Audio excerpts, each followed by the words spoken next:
we need to adapt to learn how to take on the changes or take it on differently. Like we used the crocodiles, the animal. That's what we called RESPA, right? They learned how to adapt to an ever-changing environment. They were here same time with the dinosaurs. They fed on the same lands. Why do we need to adapt to change? Pulling this from your moonshots.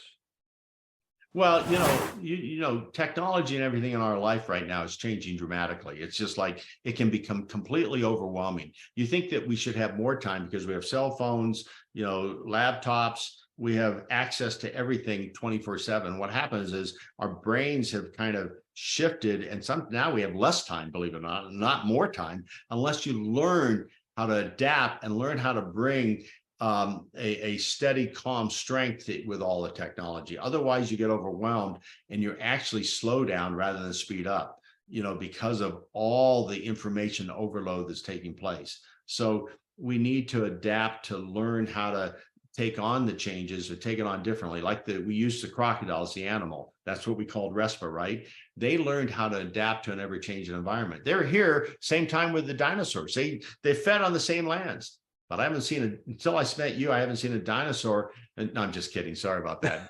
Just a joke.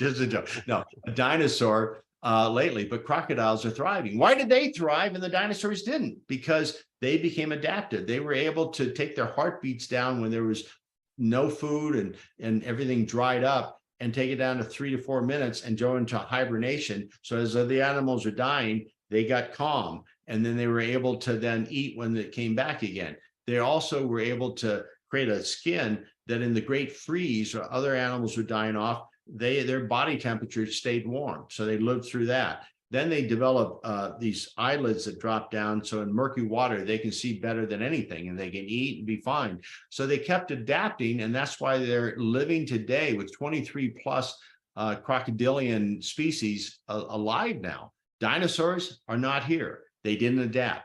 And so how can we relate to that? Is that, okay, time is fastly changing. We need to learn how to slow down our heartbeats. That's the RESPA.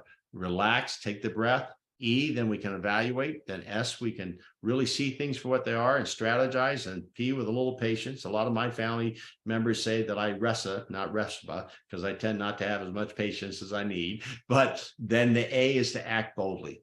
There you have it. That's so important.